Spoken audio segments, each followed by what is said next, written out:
fossils at the zoo. Turn to your left or right just before entering the Reptile House at the Smithsonian National Zoo. And if you look at it closely, it's full of fossils. The prehistoric remains of little organisms called belemnites. They're easy to miss if you don't look closely enough. They're linked to the age of the dinosaurs. It was really cool, and I also think that you would never notice them if you weren't looking for them. Welcome back to another installment of Fossil Hunters, where we uncover hidden pieces of the prehistoric past in accidental locations all across DC. It's pretty cool, I think, that they're here by the Reptile House. As always, I'm with my friend Chris Barr, lawyer by day and DC's resident fossil hunter, blogger, and cool hat wearer by night. Chris has been keeping track of buildings in the nation's capital that hide ancient remains for decades. Chris says these fossils are about 150 to 160 million years old, and this is the rare case where they may have actually been placed here intentionally. Built in 1931, Chris told me the zoo's Reptile House portico was designed with a stegosaurus above the front door. At the time,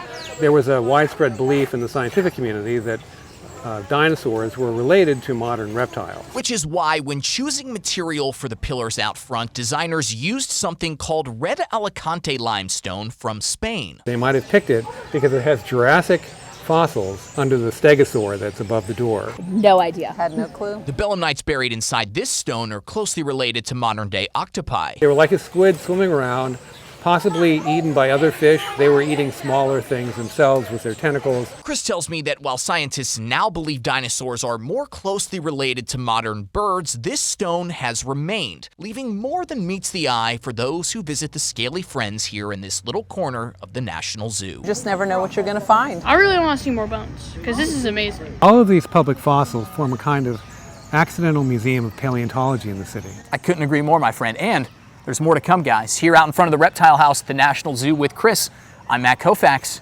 WTOP News. For more stories like this, download and listen to WTOP Radio on our app or tune in to 103.5 FM.